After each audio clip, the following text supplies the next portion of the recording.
When I was a kid, I used to love those connect the dots thingies. And the thing I would do in my spare time during art classes was draw a bunch of points and try to connect each dot with every other dot. Well, I would discover much later that that game I used to play was the very first instance of graph theory in my life.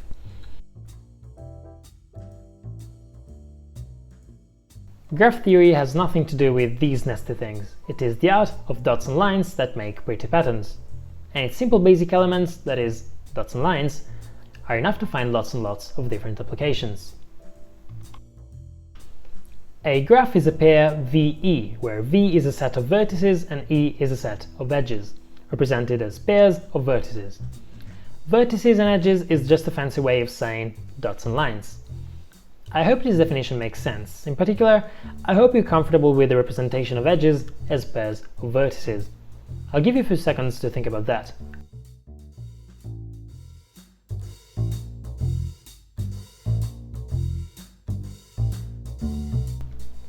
The game I used to play as a kid is called Construction of the Complete Graph. And complete graph is just the name of a graph that has an edge from every vertex to every other vertex.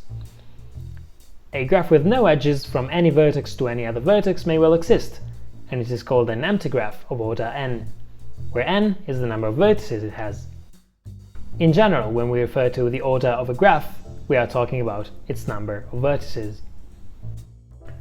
A graph may also be directed, that is, we may draw an arrow from A to B and say that A is connected to B but B is not connected to A, unless there is another arrow from B to A.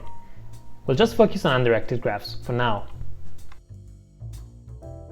The next thing I'd like you to think about is what does it mean for something to be the same as something else? Are these two the same? Well, yeah, they're both triangles, but they're not the same triangle. The lengths and angles are all different, so they're not the same. But what happens if we assign names to the vertices of these triangles in such a way that their graph representation is the same? Are these the same triangles? No. Are they the same graph? Yes. So, in order to be the same, two graphs need not be the same shape, they just need to have the same number of vertices and the same edges. That is, for all couples of vertices A and B, the vertices A and B in one graph are connected by an edge if and only if the vertices A and B in the other graph are connected. And this could be a satisfactory definition, but it ignores a simple idea. What if we were to call the edges of the triangle on the right with different names? Are they the same graph now? Well, the previous definition does not make any sense right now. But I think they should be the same graph, they deserve to be the same graph, and that's because they have the same structure. So let's rewrite the definition. Two graphs are the same if they have the same number of vertices and the same edges. That is, there exists a way of renaming the vertices such that for every couple of vertices A and B, the vertices A and B in one graph are connected by an edge if and only if the vertices A and B in the other graph are connected. And that is when two graphs are the same. We don't care about names and shapes, just structure. This special kind of sameness is called isomorphism, and it's a very important concept in mathematics. I will now show you a few graphs and let you try to figure out whether they're isomorphic or not.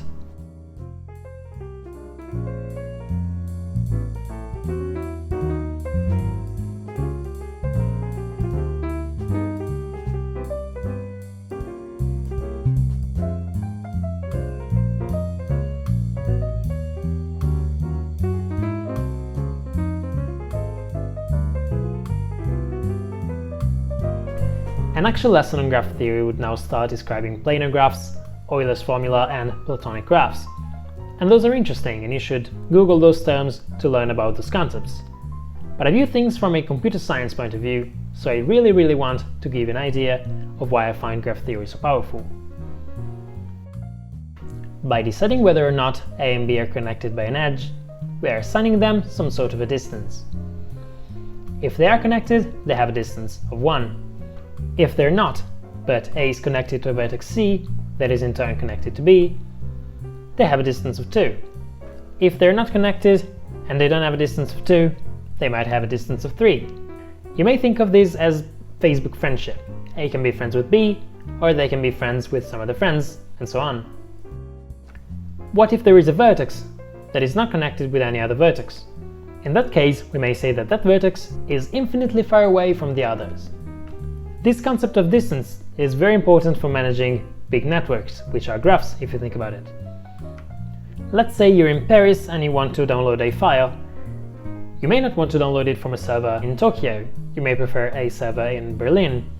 And knowing how many times the signal has to bounce before getting to your computer is crucial for performance. We don't want the file to travel for longer than necessary. Even if you were to pick the closest server, there may be several ways to reach you, and some of them may be longer than others.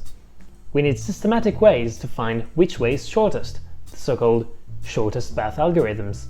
And although the idea may sound silly, the file may even get stuck if we're not careful enough, because a graph may contain cycles, and if we start spinning around in a cycle, we may never get to our destination. Another very important instance of a graph is a tree. A tree is a graph with no cycles. More precisely, it is an undirected graph with no cycles. It's called a tree because, well, it looks like one. The only thing weird about it is that computer scientists tend to represent trees upside down, so they look a bit more like roots, but the mathematicians would be very angry if we called them roots, so we had to make a decision.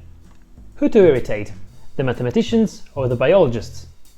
When making decisions, it's useful to draw a tree with all of our possibilities that depend on the choices we make. These may be binary choices, ternary choices, mixed choices, and so on. For each of these we've drawn a tree. A tree that models binary choices is called a binary tree. One that models ternary choices is called a ternary tree.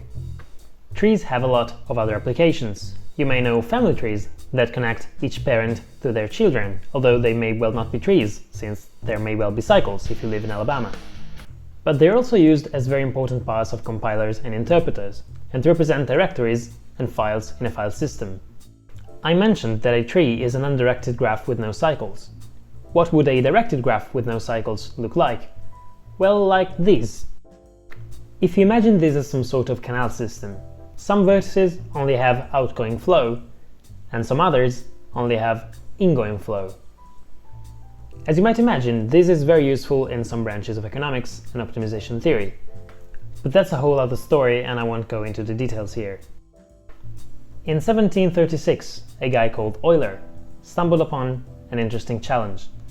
In the city of Königsberg, there were 7 bridges on a river, and people would try to come up with a path that crosses each of the 7 bridges exactly once. They would try, but with no luck.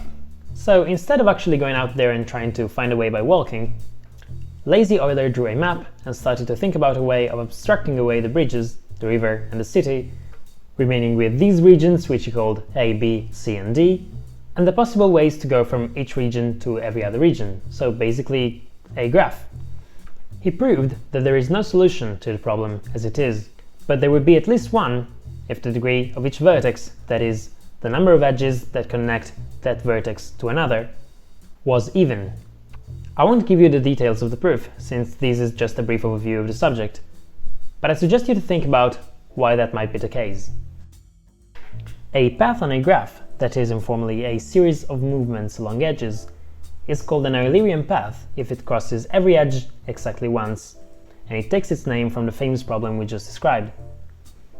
A much more complex version of that problem is the following. Is there a path that visits each vertex exactly once? This kind of path is called a Hamiltonian path. And if determining whether a graph contains an Eulerian path is rather easy, you just need to check the degree of each vertex. Finding a Hamiltonian path is surprisingly difficult, since there appears not to be an efficient way to find such a path. If you happen to find such an efficient way, you will have solved the most important problem in computer science, one of the most important problems in mathematics. You will probably win a Turing Award, a Fields Medal, and $1 million. That's pretty much all of the graph theory I can squeeze into one short video. I hope you found it interesting.